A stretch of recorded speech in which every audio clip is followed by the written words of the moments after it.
So what's up and welcome back to my YouTube channel. Let's get comfortable. It's JVceo right here, and this video I want to talk about procrastination because I think a lot of great individuals actually fail to reach their potential due to procrastination. And everyone procrastinates at a particular time. Firstly, people procrastinate for different reasons. They might be going through some personal stuff. They might procrastinate because they've just been so comfortable with it. Let's break that curse today.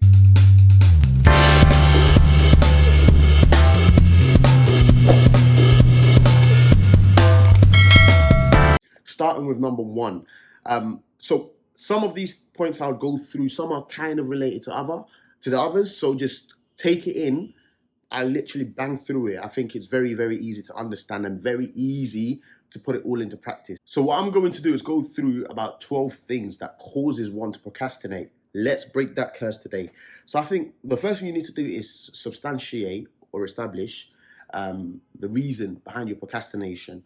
So mine, for example, I find that I procrastinate because I'm loaded with a lot of stuff that I've got to do, and then I just freeze sometimes, and that's what causes my procrastination.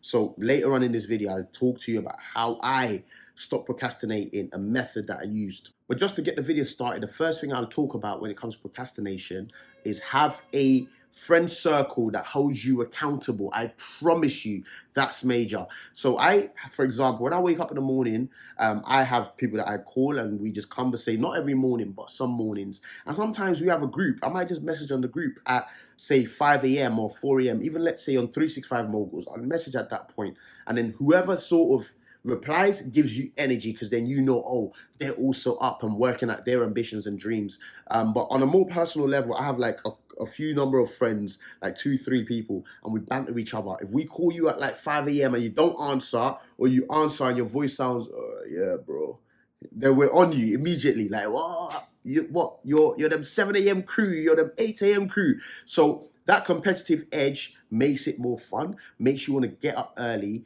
and get things done a lot earlier. Which leads me to my second point, which is waking up early. Honestly, procrastination is all about time and timing. The more you procrastinate, the less hours you have in a day. I'm not saying that it's okay to procrastinate, but if you wake up really early in the day, you could afford to have some lapses during the day and still have a very productive day. An example being, if you're a 4 a.m. or 5 a.m. type of guy and you procrastinate until like 6 a.m., by the time 6 a.m. is coming around, people are still waking up. Do you understand? So you can actually start working at 6 a.m. and be able to get a whole heap of stuff done before 12. Because literally it adds more hours in a day. I hear people always just talk nonsense of, oh, I work a full-time job, oh this, oh that, all excuses under the world. And it's like, look at our parents. I remember my mom at one stage worked 3 jobs and still came home and looked after the kids. Do you understand what I'm saying? So it's all excuses. There's more than enough hours in a day. You only need, I'm not going to be here and say, oh, you only need 4 hours of sleep. Even though I run on that, and as a young person, you can run on that. But ideally, you could get 7 hours. If you take away 7 hours, you still have about 17 hours in a day that you could actually get work done. But you don't see that because you don't wake up early. You're waking up at 10 a.m., 7 a.m., 8 a.m., 9 a.m. You've lost out. From 5 to 10 a.m. is 5 hours. From 5 to 7 a.m. is 2 hours. That's the amount of hours that you're losing out on. Another thing when it comes to procrastinating is people don't plan their days properly. It's all in the planning. So when you plan your days and when you plan your task, divide it into performance enhancement and maintenance task. What's performance enhancement tasks? So now if you're a business owner, performance enhancement tasks are tasks that would help you grow your business.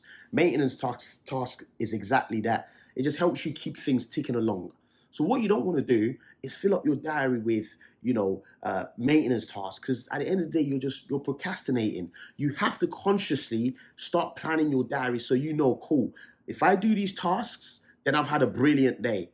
But you know what? I've still got to keep this in the background sort of running. And then what happens is sometimes when we want to procrastinate, all the performance enhancement stuff, we push that aside and we just do the maintenance stuff, or we do our emails. Bro, doing your emails is not doing work. Do you understand? So it's all about how you subdivide your diary as well. There's a method to it. So the next thing, and this is a massive one, to help you stop procrastination is allocating time to tasks. So don't just write your stuff out and say, yeah, these are the things I need to do today. When are you going to do it? So what's your measure of success? Your measure of success is not just writing up a list. Because at the end of the day, you probably do the first couple of things and then you lose concentration. work within a time frame. It helps you work more efficiently. So you say, right, I'm waking up at 5. I'm going to have my me time for 2 hours. From 7, I'll start work. So from 7 to 8 a.m., I would speak to my PA, I'll speak to my accountant. From 8 a.m. to 12 p.m., I'm going to work on marketing. Then I'm going to take a break for 2 hours till 2 p.m. From 2 p.m. to 4 p.m., I need to work on recruitment. Like, do you understand what I'm saying? So you break things down. So now you have things to look forward to as well, if that makes any sense. Because you know, oh, once I'm done with this 2-hour block, I've actually done this task. It motivates you to get it done within that period. Whereas if you don't put a time to it, you just think, oh, I'll just carry it over to the next day. Set goals. That's the other one as well. Make sure you set goals. So don't just be one that says, oh, I just want to have a brilliant month next month. I want to have a brilliant week. So when I talk to my PM, my overall team, I talk about what's our core agenda. Before we even set out our diary, I want to see a list of 2 to 4 max list of core agendas. Right, this week we need to focus on launching this, or we need to focus on overhauling this, or we need to focus on developing our roadmap. So then you can build your task list around that overall agenda. And then at the end of the week, you can have a reflective moment to say, right, I actually hit it or I didn't, if that makes any sense. That prevents procrastination as well. Very simple one. Keep your phones away, keep distractions away. So my phone's always on do not disturb during my working hours, and when I need to, I use like noise cancellation headphones. You know, it puts you in like a zen mode, like a meditation mode, and I think that's where I find myself being the most productive. Coupled up with that, I would say work out of a clean environment. You don't want to work in a place that there's just loads of this, because same way you can have your phone as a distraction, you can have a very bad environment as a distraction. If you have clothes all over your room and you have things thrown all over the place, that would cause you to lose concentration. Because before you know it, you start to think, oh, I need to do this, I just clean this, I just clean that. Before you know it, you leave the task you're meant to be doing and go start cleaning. Oh, I'm just going to do this quickly, procrastinating from the task at hand that you already pre-planned to do. So make sure you work out of a clean environment and just a perfect environment. Know what works for you. Know what kind of environment opens up your brain. So do you need to work out of the front part of your house where you see other houses, window open, natural light coming in? Do you need to work out of your back garden where there's a bit more greenery? Figure out what works for you and replicate it. Almost kind of linked up to a couple of the things I mentioned earlier. Don't have long working days. I think max you should want to work is dependent on what you're working on. So when I'm launching like new projects, I work like a donkey, sometimes from 4 a.m. till like midnight. But once you have things going at a good pace, it's always good to reward yourself by, when I say take your foot off the pedal, you're not taking your foot off the pedal in terms of your productivity, but in terms of the amount of hours you work. You start to work smarter, get more teams in place, have more people in place, start to delegate a bit more. That means you're probably now working 6 hours a day.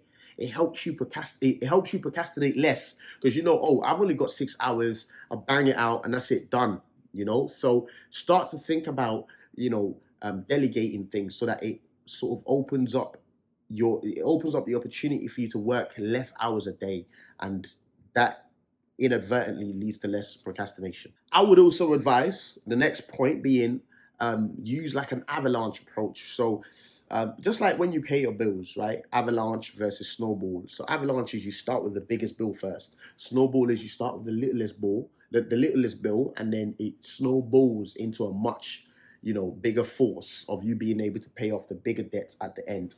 Similarly, I think when it comes to tasks, I find that I'm more productive when I start with the big things. So from the very early morning when I'm energetic, I'm concentrated, I just get the big things out of the way first. And then throughout the day, even if I procrastinate, I know, oh, that's going to take me 10 minutes, 30 minutes, this, that, and the third. But I know that the big block of work that I need to do, I've already done it before 12. So that's my strategy. I try and do all my big tasks before 12. And then after 12, the day just gets super easy. Oh my days. One major point. Decongest your brain. Your brain is not a diary, right? This causes procrastination. This is probably my biggest reason. Kind of similar to what I said earlier on. I'm loading up things in my brain, and before you know it, I freeze. I just can't function. Start using Google Keep. Start using your notes. Start using your calendar. Stop thinking that your brain is just an unlimited diary space. When you congest your brain up with a ton of work and things that you need to do, you spend a lot more time thinking than actually doing. So decongest your brain. That would help you massively. And then finally, set some time out to enjoy yourself. There is nothing better than rewarding yourself. There's a saying that goes, all work and no play makes Jack a dull boy, and that's factual. So set time out to enjoy yourself, go on walks in the evening, work out and all of that sort of stuff. That would actually help you to become a much better individual and procrastinate less. Thank you for tuning in. For those that have watched till the end, I appreciate you guys. Share this channel up. Let's see if we can grow it even more. And thanks for watching. Make sure you like, comment, and subscribe. JVceo signing out.